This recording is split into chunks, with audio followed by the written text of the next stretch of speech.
안녕하세요. 저는 어린 나이에 시집가서 이혼한 뒤에야 인생을 펴게 되었고, 여전히 며느리 노릇 중에 있는 아줌마입니다. 제게는 친부모만큼이나 은인인 시모가 한 분 계십니다. 다들 결혼을 하게 되면 시모와 적이 된다지만, 저에게 시모는 완전 다른 의미의 존재인데요. 시모가 안 계셨다면 아마 제가 이 사연을 쓸 수 있는 여유도 없었을 겁니다. 시모 덕분에 이혼을 할 수 있었고, 시모 덕분에 새 삶을 살게 된 저의 고군분투 사연을 들려드리고 싶어서 찾아왔어요. 세상에 저런 가정도 있구나 생각하며 넓은 아량으로 제 글을 봐주셨으면 좋겠습니다. 어린 나이에 시집을 간 저는 결혼한 지 얼마 되지 않아서 친정아빠를 잃었습니다. 친정엄마는 제가 아주 어릴 적에 뇌경색으로 먼저 돌아가신 걸로 알고만 있었어요. 엄마를 전혀 기억하지 못할 나이였기에 아빠가 말해준 이야기로만 엄마의 이미지를 상상하곤 했죠. 친정아빠는 저를 데리고 아주 어렵고 가난하게 살았습니다. 돌아가실 때 제게 물려주는 재산은 없었지만 그렇다고 빚을 남기지도 않았어요. 아빠가 그렇게 악착같이 밤낮을 일했던 건 아무것도 줄 게 없는 제게 빚만큼이라도 물려주지 않기 위해서였을 겁니다. 저는 당연히 의무교육은 받고 컸지만 대학 같은 건 생각지도 못했고 20살이 되자마자 고깃집 알바를 해서 돈을 벌어야 했습니다. 그걸 친정아빠가 굉장히 미안했어요. 저에게만이라도 가난 때문에 피해보게 하는 일은 없도록 만들고 싶었다는데 저는 대학을 못 간 것이 친정아빠 탓이라고 생각하지 않아요. 대학은 제가 공부를 더 열심히 했다면 장학금을 받고 기숙사에 들어가 다닐 수 있는 부분이지 않습니까? 제 능력이 그만큼 대단하지 못해서 대학 못 가게 된 것이라 친정아빠 탓을 한 적이 없었거든요. 그래서 한 번씩 술 마시면 자책하는 아빠에게도 아빠 탓 아니라고 달래주었네요. 저는 나이 20살까지 크면서 한 번도 아빠에게 집안 환경에 대해 불평을 한 적도 없습니다. 아빠의 감사한 노력 덕분에 저는 가난 속에서 허덕이며 컸다는 느낌도 못 받았고요. 그런데 딱 한 번 제 인생을 탓하고 후회를 했던 일이 있었는데요. 그게 바로 결혼이었습니다. 예나 지금이나 저에게 결혼은 도려내고 싶은 경험이었어요. 결혼을 했을 때 그런 생각을 많이 했던 것 같습니다. 내가 만약 돈 많은 집 딸이었다면 좀 더 똑똑하고 현명하게 클 수 있지 않았을까? 나를 만만하게 보고 접근하는 사람들이 없지 않았을까 하는 생각들이요. 저는 고깃집 알바를 하면서 거기에 사장님과 결혼을 하게 되었는데요. 사장님은 당시 30대의 젊은 남자였습니다. 저랑은 9살 차이가 났어요. 당시 사장은 알바생들 중 저와 유독 친하게 지냈거든요.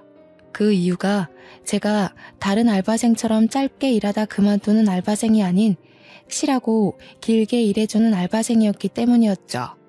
그래서 저를 더 동생처럼 잘 챙겨주기도 했습니다.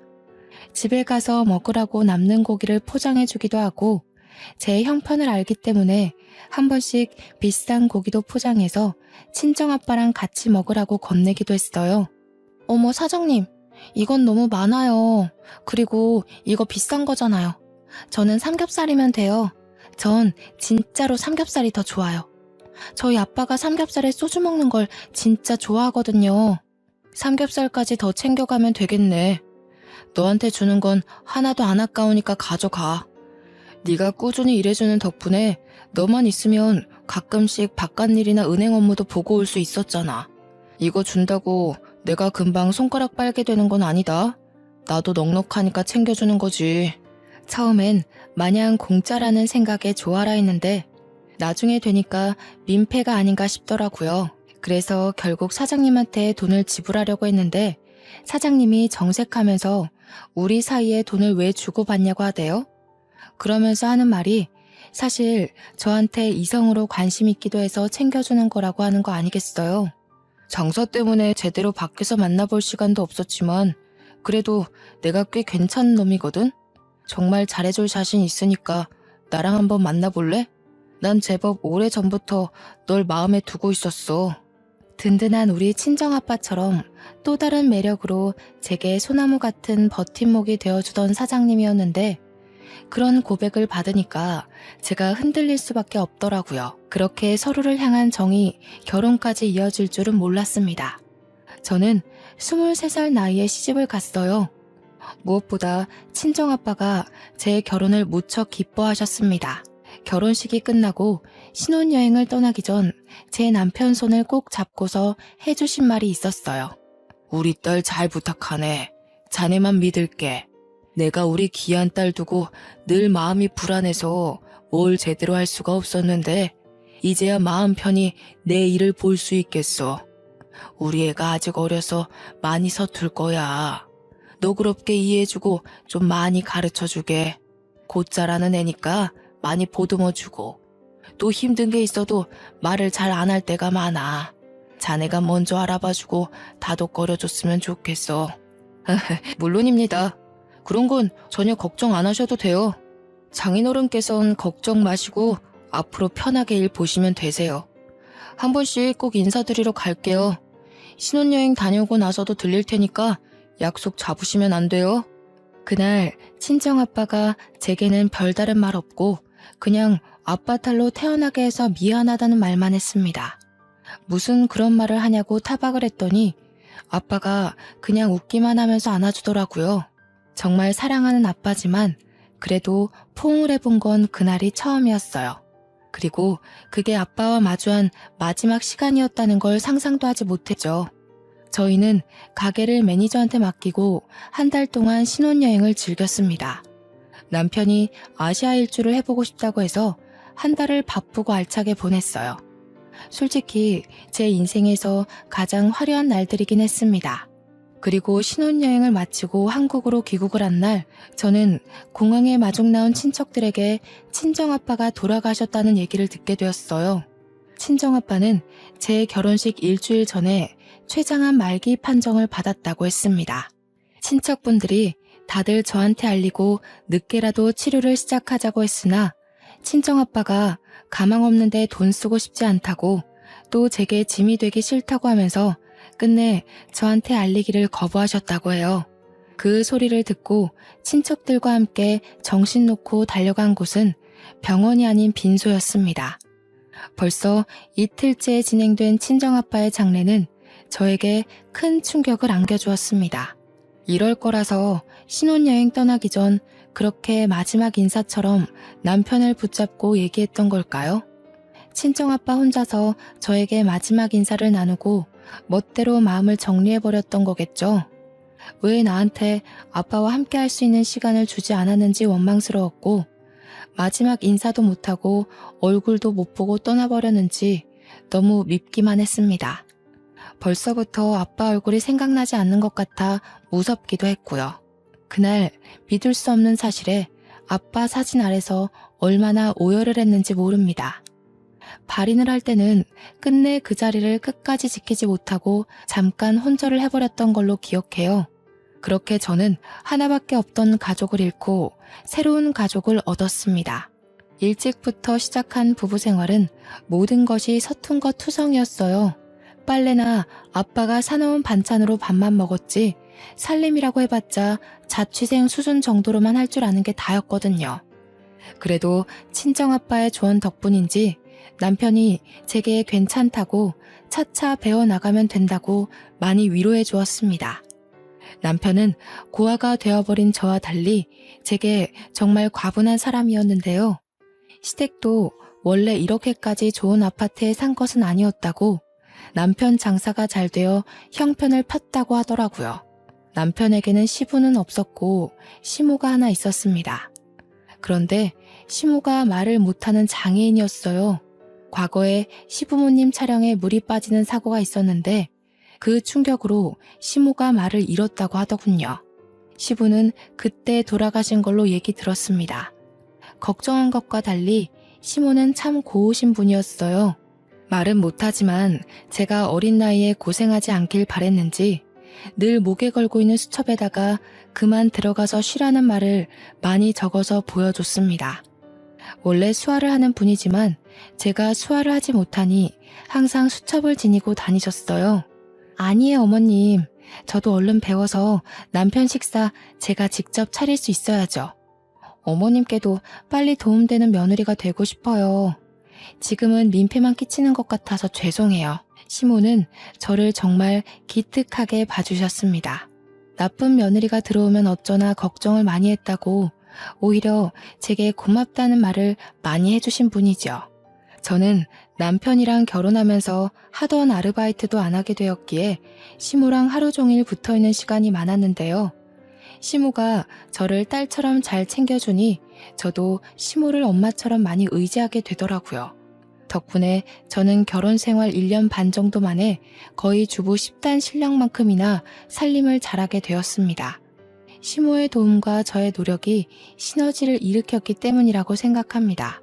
이젠 시모한테 묻지 않아도 웬만한 요리는 제가 알아서 할 수 있었고 식사 또한 시모와 남편이 자리에 오기 전까지 차려놓을 수 있을 정도로 실력이 늘었죠. 우와, 이게 뭐야? 해물탕을 했네? 자기는 어쩜 갈수록 요리 실력이 늘어? 내가 와이프 하나는 진짜 잘 뒀다. 그치 엄마? 남편이 아침마다 든든해서 일할 맛이 난다며 제 칭찬을 했는데 옆에서 시모 또한 고개를 끄덕이며 웃음을 보이더라고요. 집에서 아무것도 안 하는 며느리로서 마땅히 해야 할 일인데 과한 칭찬을 받으니까 쑥스러웠습니다.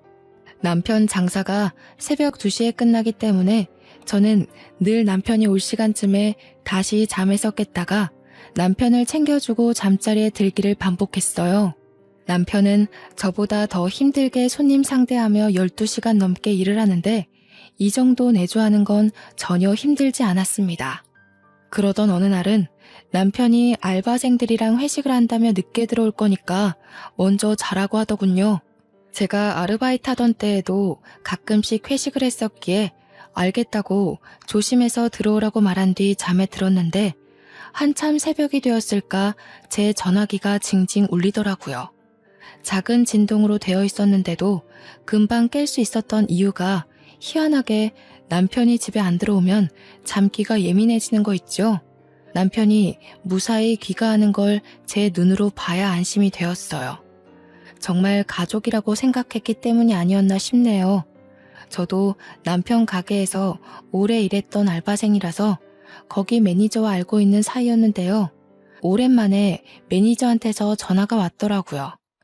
사실 연락처를 주고받고도 한 번도 전화는 해본 적 없던 사이였거든요.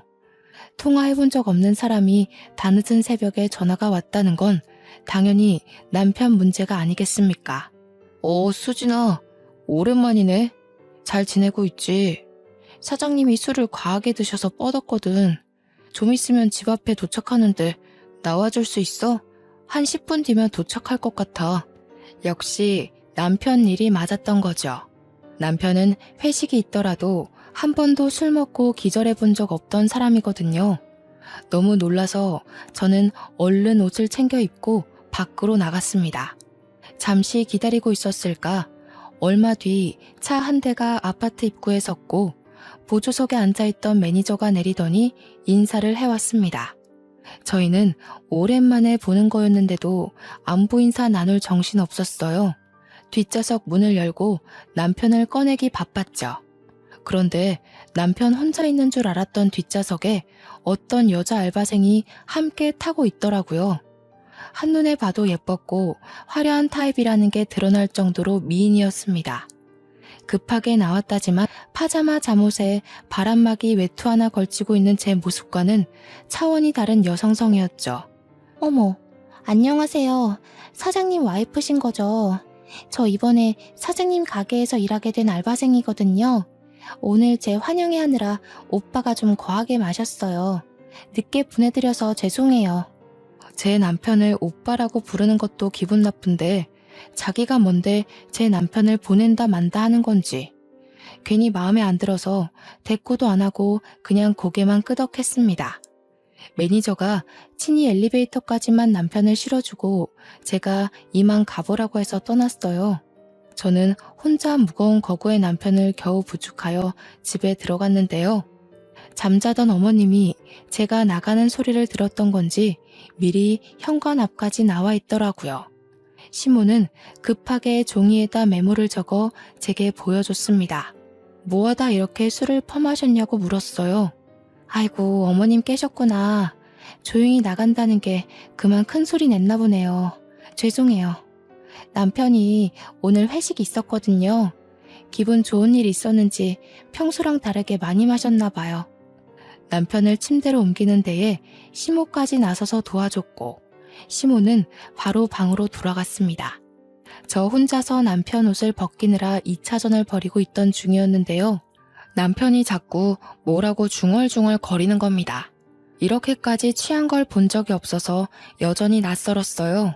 완전 인사불성이 되면 혼잣말을 하는 주정이 있나 봅니다. 도대체 뭐라고 하는 건지 궁금해서 옷을 벗기면서도 남편 말에 신경을 기울이고 있었거든요. 그 주정을 자세히 듣자마자 덜컹 심장이 내려앉은 거 아니겠습니까?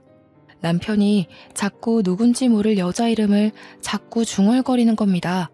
자세히 들어보니까 현정이라는 이름이었어요.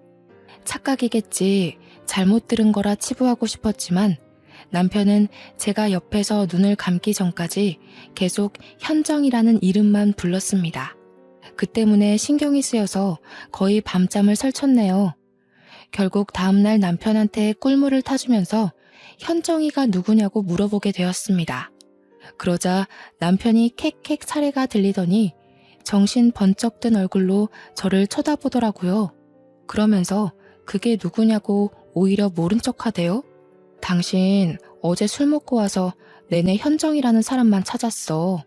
모르는 사람 이름을 그렇게나 부른다고? 그것 때문에 내가 밤잠을 다 설쳤는데. 뭐래, 들었겠지. 쓸데없는 소리 말고 콩나물국 좀 끓여줘. 오랜만에 거하게 마셨더니 계속 속이 안 좋아. 그리고 나 씻고 바로 나가봐야 돼. 또 나간다고? 당신 집에 들어온 지 6시간도 안 넘었어. 아직 출근 시간도 아니잖아. 나중에 어머님 병원 가야 되는데 우리 안 태워다 줄 거야? 당장 가봐야 되는 일이야? 바깥 일 하는 사람이 어디 직장에만 일이 있겠어? 다른 약속 있어. 엄마 병원은 당신이 택시 타고 다닐 수 있잖아. 택시비 줄게. 남편은 제게 카드를 쥐어주면서 아침밥도 안 먹고 그대로 불이 나게 씻고 나가버렸습니다. 뭔가 자리를 계속 피하려는 느낌이 들었어요. 그나마도 시모 병원 간다고 뒷전이 되어버렸지만요. 시모는 저와 함께 주기적으로 어장의 재활치료를 받으러 다녔는데요. 시모 말로는 혼자서 병원 다니실 때보다 저랑 같이 다니니까 의지도 되고 힘도 난다고 하더라고요. 의사도 시모가 옛날에 비해 언어를 이해할 수 있는 능력이 많이 향상되었다고 했습니다. 뇌 기능에 문제가 생긴 거라 완전 일반인까지 회복된 건 아니었지만 일상생활에 큰 어려움은 없을 거라고 하네요. 너무 기쁜 나머지 그날 시모와 함께 시모가 좋아하는 팥칼국수를 먹으러 갔던 기억이 납니다. 시모가 자기는 면을 잘 안 먹는다고 저한테 덜어주면서 전부 저 덕분에 몸이 많이 좋아진 거라고 또 고맙다고 하는 거 있죠? 어머님, 자꾸 그렇게 고맙다 하시면 저 버릇 들어요. 저한테 꾸짖을 거 있으면 과감하게 말씀해 주세요. 전 어머님 마음 불편하게 만들고 싶지 않거든요. 식사를 마치고 시모가 이끄는 대로 따라갔는데 그곳은 시장 한가운데 있는 웬 도자기 집이었습니다. 그릇이 필요한가 해서 들어가 봤더니 그게 아니라 저한테 도자기 반지를 하나 선물해 주더라고요. 시모가 과거에 한 번씩 시장 올 때마다 들렸던 곳이라고 이 도자기 집이 전부 수제라서 반지도 바로 그 자리에서 제작을 해준대요. 너무 진귀한 선물이라서 저 또한 시모에게 선물을 해주겠다고 하여 저희 둘은 나란히 반지를 맞추고 나왔네요. 그리곤 함께 장볼거리 좀 산 뒤에 시장을 빠져나왔고 근처가 남편 일하는 곳이라 한번 들리기로 했습니다. 남편 가게까지 거의 다 왔을 때쯤 알아챘는데요. 제가 깜빡하고 산 걸 두고 와버렸지 뭡니까.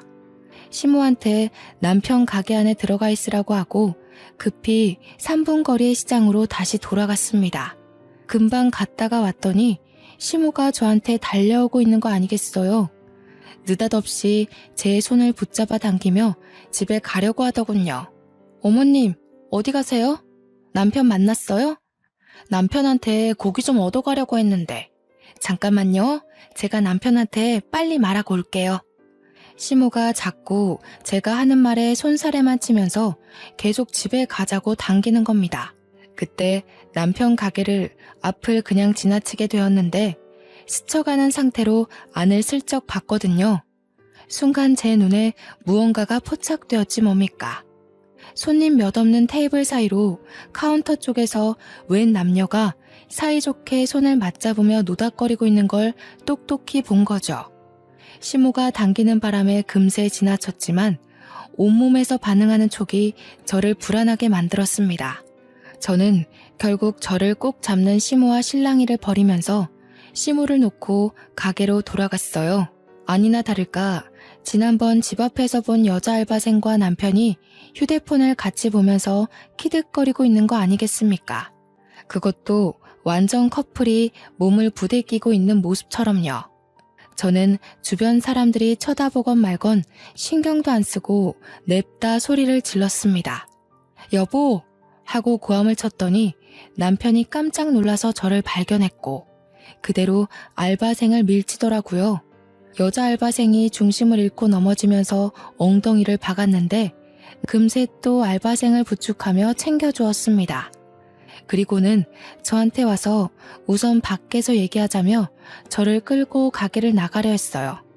저는 그런 남편의 손길을 뿌리치면서 뭐하고 있었냐고 따졌습니다.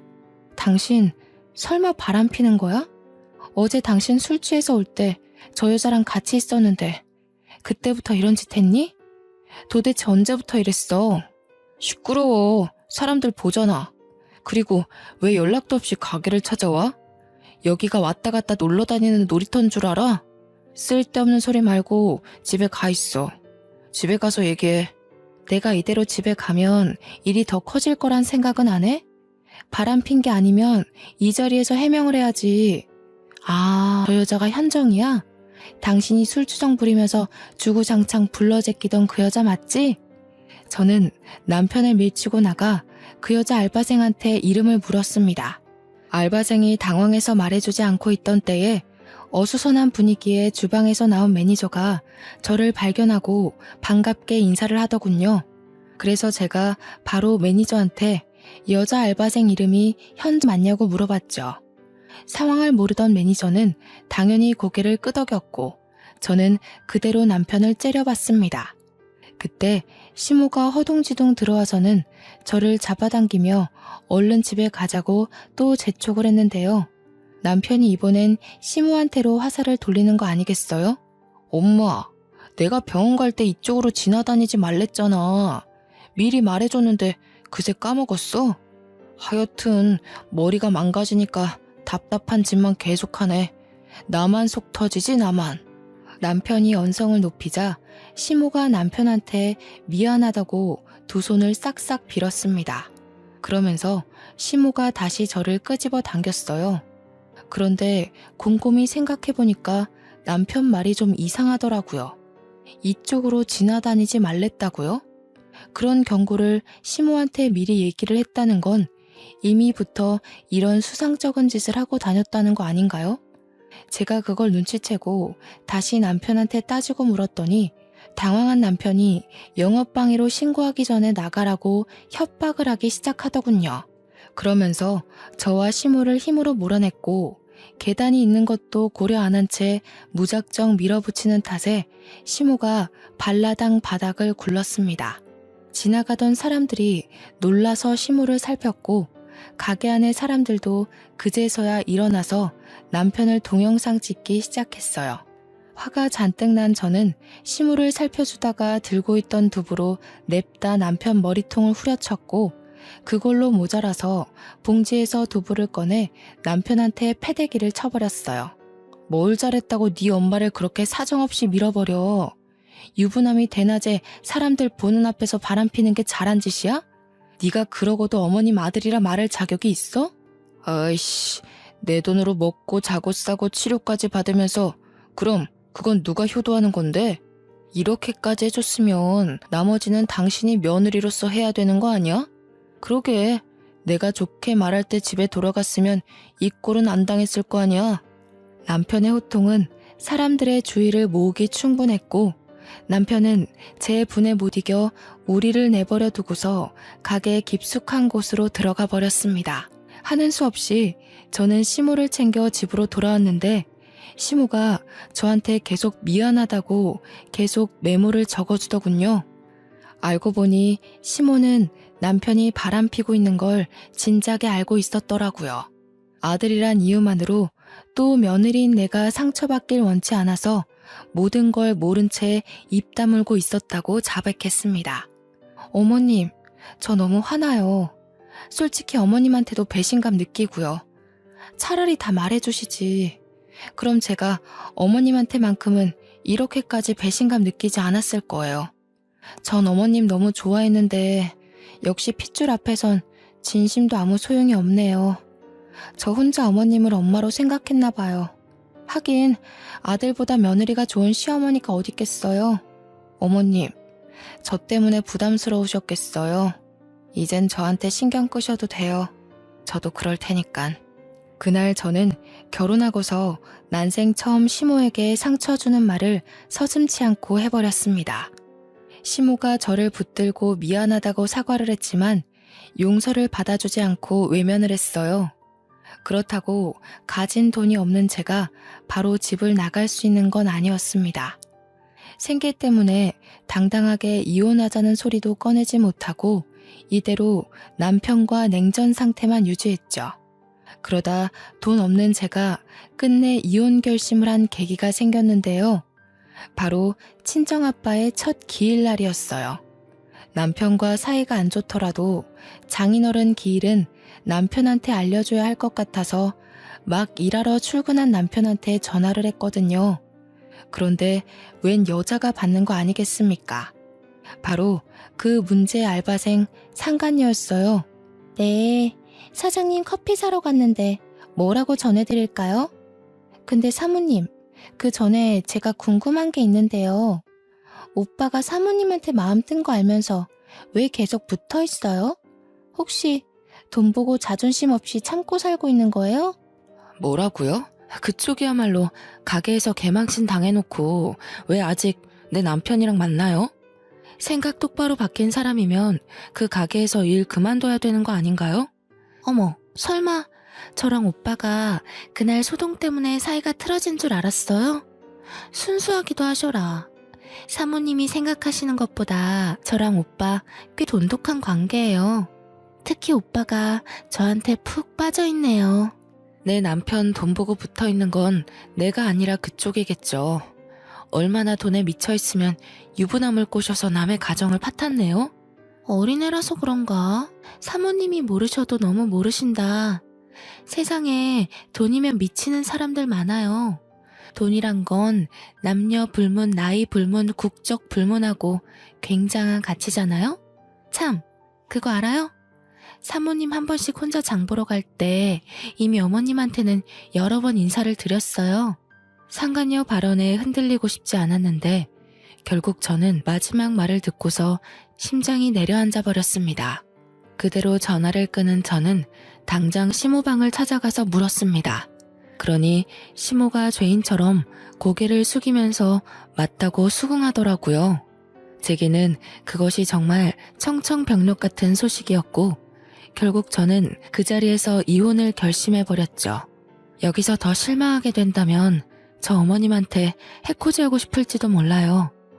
어머님 변명 더는 안 듣고 싶으니까 메모 적지 마세요. 제가 이 집을 나가는 게 맞았어요. 가진 게 없어서 남편이랑 상간녀 소송할 돈이 없다는 게 진짜 너무 서럽네요. 그렇게 저는 남편에게 이혼을 요구했고 집을 나설 때 합의 이혼서에 도장을 찍었습니다. 제출은 시간 많은 제가 하기로 했고 남편은 저를 전혀 붙잡지 않았어요. 그날 제가 난리친 덕분에 남편 가게 이미지가 인터넷에서 소문이 쫙 나버리는 바람에 매출이 뚝 떨어졌거든요. 그래서 남편은 제 꼴을 진작에 보고 싶지 않아 했습니다. 이혼을 하게 되면 저는 남편보다 더한 가난을 얻게 되겠지만 몇 없는 짐과 재산 분할로 제게 떨어질 돈만 있는 걸로 만족하기로 하고 집을 나가게 되었어요. 제가 집을 나가는 당일 시모가 저를 방으로 불렀는데요. 솔직히 시모가 미워도 그동안 엄마라고 생각하고 믿고 의지했기에 시모를 두고 가는 것이 마냥 편치만은 않았습니다. 아니나 다를까 시모도 마찬가지였나 봅니다. 제게 밤새 쓴 것 같은 긴 내용의 편지를 건네더라고요. 그러면서 웬 검은 봉지 하나까지 챙겨주셨는데 그건 받지 않으려 했지만 시모가 무작정 제 가방에 쑤셔 넣었습니다. 시모를 향한 저의 진심은 절대 가짜가 아니었고 그렇기 때문에 받은 상처는 더없이 깊어서 시모가 챙겨주는 물건들이 달갑지 않더군요. 꺼내보지도 않고 그냥 집을 나와 버렸습니다. 시모가 베란다에서 저를 내다보는 게 느껴졌지만 끝내 인사도 안 하고 돌아보지도 않았어요. 다시는 볼 수 없는 가족일 테고 좋게 작별하는 것도 아닌데 뭐하러 인사를 하겠습니까? 그렇게 제가 가장 먼저 찾은 곳은 결혼하기 전 친정아빠와 살던 곳이었습니다. 진작에 집을 팔긴 했지만 빈민촌이라서 아직 계약한 사람이 없더라고요. 거의 공가 수준으로 방치되어 있었어요. 집 안에 들어가 대문 올라가는 계단에 앉은 저는 한참 멍 때리다가 시모가 줬던 편지를 꺼내봤습니다. 야무지게 나열된 글씨를 쭉 읽어내려가던 제 눈동자가 점차 세차게 흔들렸고 그 내용을 다 읽고 나서는 곧장 시모가 준 검은 봉지를 급하게 뒤졌습니다. 편지에는 처음부터 끝까지 시모의 자책이 담겨 있었는데요. 자신이 아들을 잘못 키웠다고 남의 집 귀한 자식한테 큰 상처를 줬다면서 자기 아들이 잘못했다는 거 알지만 이렇게 밉고 못된 놈도 자식이라고 못난 엄마 된 입장에서 보듬으려 했다며 저와 남편을 둘 다 지키려다 이 꼴이 났다고 미안하다는 내용이 가득했어요. 그러면서 마지막 추신에 그동안 딸이 주는 사랑 알게 해줘서 고맙고 우리 창창하고 예쁜 며느리가 앞으로 하고 싶은 일 하면서 건강하게 살았으면 좋겠다고 내가 가진 게 이것밖에 없으니 이 돈으로 자기 아들 소송하라며 돈을 조금 넣었다고 하는 겁니다. 검은 봉지 안에 든 건 다름 아닌 3개의 통장이었습니다. 그 안에는 각각 1억, 2억, 4억의 액수가 찍혀 있었어요. 그런데 중요한 건 통장 중에 명의 하나가 제 이름으로 되어 있는 거 아니겠습니까?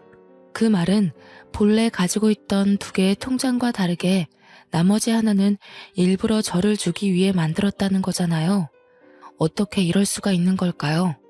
제가 얼마나 모진 말을 했는데 남편의 불륜을 알아채고 난 후부턴 시모에게 따뜻한 눈길마저 준 적 없었단 말입니다. 병원 가는 시모를 혼자 내버려뒀고 또 한 번 같이 먹지 않았어요. 그런데 어떻게 저한테 이 큰 돈을 덜렁 줄 수냐 있냔 말인가요? 시모는 그렇게 못된 짓을 한 제가 밉지도 않았던 걸까요? 어째서 시모는 제가 아는 시모의 모습 그대로 저를 기다리고 있었던 거죠? 너무 어린아이 같았던 제가 창피하고 진심으로 엄마였던 시모의 마음에 너무 죄송해서 한동안 그걸 쥐고 얼마나 울었는지 모릅니다. 날이 밝을 때 그 집을 나왔는데 나 저무도록 곶가에 앉아 울었던 걸로 알아요.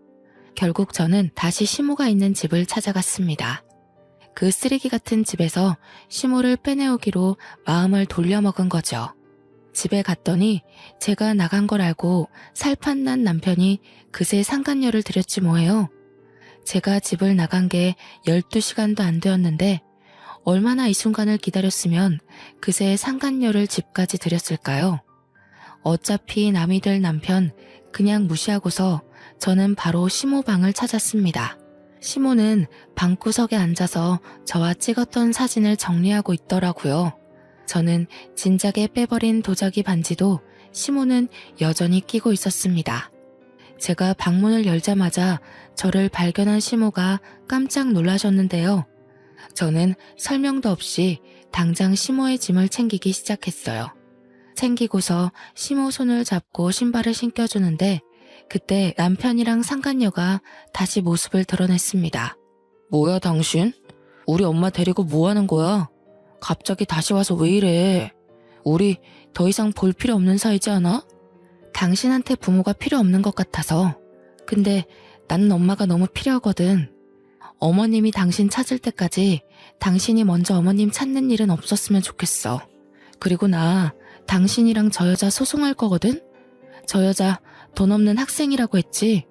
그럼 저 여자 위자료까지 당신이 내줘야겠네. 소송이라니? 뭔 소리야. 우리 합의 이혼했잖아. 배운 거 없어서 멍청한 줄은 알았지만 합의 이혼하면 소송 못하는 것도 모르는 바본 줄은 몰랐네. 아, 그 합의서 내가 찢어버렸어. 머리 검은 짐승한테는 회유보다 채찍이 나을 것 같더라고. 돈 없는 여자 끼고 노는 것도 당신이 돈이 있어야 가능할 텐데 이젠 그런 짓도 못해서 어쩌나? 몸이 근질근질하겠네? 뭐야, 제정신이야?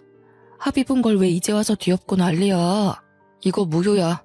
우린 분명 합의 이혼한 거고 소송 같은 거 못해. 나야말로 소송하기 전에 다시 합의서 갖고 와. 내가 정말 궁금한 게 있어서 그러는데 당신 저 여자 데리고 살 생각이야? 내가 아무것도 몰랐던 것처럼 저 여자도 아무것도 모른다 생각해서 끼고 살려는 거니? 나이를 그만큼 먹는다고 다 제정신인 건 아니구나. 저기요, 현정이라고 했죠? 이제 그 남자 빈털털이 될 텐데 저 남자한테 돈 보고 접근한 거라면서요. 다른 남자 찾는 게 좋을 거예요. 제가 이간질을 좀 시켰더니 남편이 상간녀를 쳐다보는 눈빛이 좀 사납더라고요. 상간녀가 하는 사랑의 속삭임을 진심으로 믿기라도 했었나 봐요. 그 뒤로 집을 나와버려서 모르겠지만 아마 둘이서 말다툼 좀 했을 겁니다. 그대로 시모를 데리고 나온 저는 계속해서 시모한테 별다른 설명을 해주지 않았습니다. 무작정 비싼 호텔로 가서 방을 잡았죠.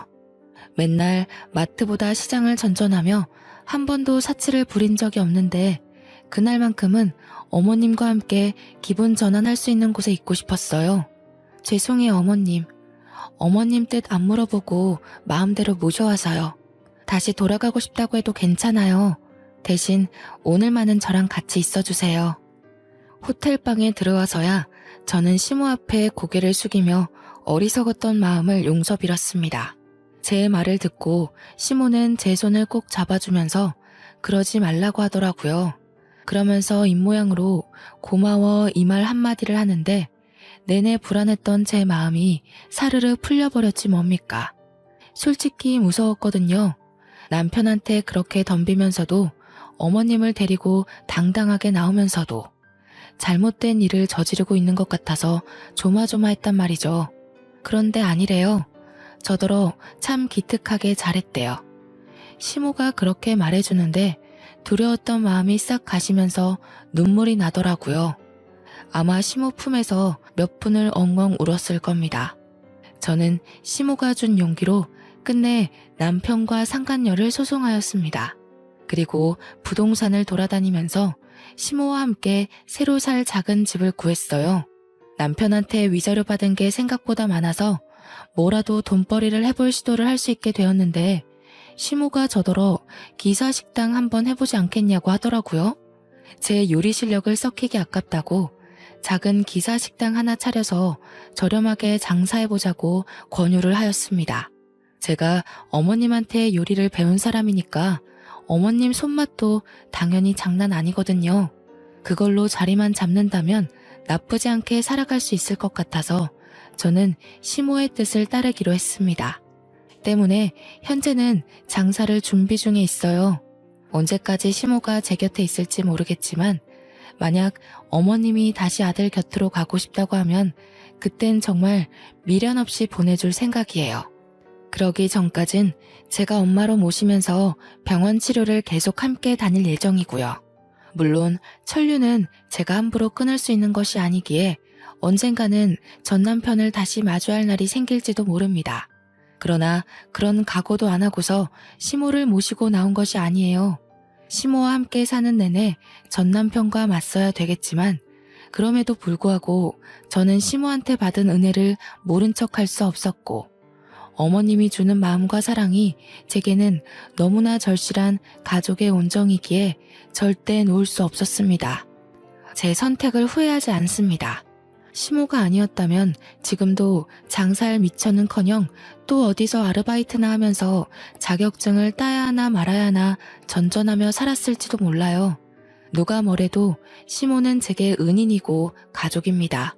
시모와 며느리 사이가 이렇게 애틋할 수 있다는 거 좀 껄끄럽고 불편할 수 있다고 생각합니다. 저희를 관계를 아시는 분들은 실제로 앞에서 기분 상할 만한 눈빛을 보내기도 하니까요. 아무렴 어떻습니까? 엄마라는 존재는 친엄마가 아닌 다른 모양으로도 존재할 수 있다고 봅니다. 제가 엄마로 느꼈다면 엄마라고 부르며 살 수 있다는 거예요. 참, 어머님이 최근 제게 한 가지 또 제안한 것이 있는데요. 저더러 위자료 남는 돈으로 학교를 다녀보라고 하더라고요. 제 나이가 이제 막 26살이 되었습니다. 고등학교 졸업한 지도 6년이 지났고 책 안 읽은 지도 너무 오래됐는데 갑자기 공부를 하는 게 어떠냐고 해서 좀 당황했어요. 어머님은 제가 아직 어려서 앞으로 세상 풍파를 겪을 날이 더 많아질 거고 나쁜 목적을 가진 사람으로부터 스스로를 지킬 수 있는 사람이 되려면 공부를 해야 된다고 하더군요. 그러면서 자기가 언제까지 목숨이 붙어 있을지 모르니 제가 홀로서기를 할 수 있는 능력을 길렀으면 좋겠다고 했습니다. 그 소리를 처음 들었을 땐 무슨 그런 말을 하냐고 시모를 나무랐는데 생각해보니 시모의 말이 틀린 것 없더라고요. 그래서 최근에는 수능 문제집을 샀습니다. 대학 입학까지 얼마나 기간이 걸릴지는 모르겠으나 장사를 같이 하면서 틈틈이 공부를 해볼 계획입니다. 검색을 하다가 우연찮게 알게 된 건데 수화 언어학과가 있더라고요.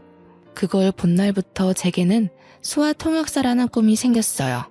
학교 다닐 때도 목표 같은 것 없던 제가 난생 처음 되고 싶은 직업이 생겼다는 겁니다. 이 모든 마음가짐도 다 지금의 어머님 덕분이었죠. 열심히 공부해서 훌륭한 수화 통역사가 되어서 시어머니한테 제대로 효도하고 시모와 더 깊은 감정을 공유할 수 있는 사이가 될 거예요. 성인이 되자마자 결혼이라는 짧고 굵은 고비를 넘겼는데 왜 그랬을까 너무 후회가 되면서도 한편으로는 시모를 만날 수 있게 된 기회가 된 것이라 행운을 얻었다고 생각합니다. 뭐든 하나를 얻으면 하나를 잃을 수밖에 없다는 걸 뼈저리게 깨우친 것 같아요. 제 사연을 듣고 계신 모든 청취자분들께서도 혹시 잃은 것이 있다면 그걸로 너무 좌절하지 말았으면 좋겠습니다. 금방 기쁘게 일어설 수 있는 기회가 생길 거라고 믿어도 되니깐요. 제 사연은 이쯤에서 끝마치도록 하겠습니다. 이렇게 마무리하는 게 맞는지 모르겠어요. 처음 써보는 것이라 부족한 부분이 많았을 거라 생각이 드네요. 뭐든 역시 처음은 서툴 수밖에 없나 봅니다. 그럼에도 불구하고 시간 내서 얘기를 들어주신 모든 분들께 감사 인사를 전합니다.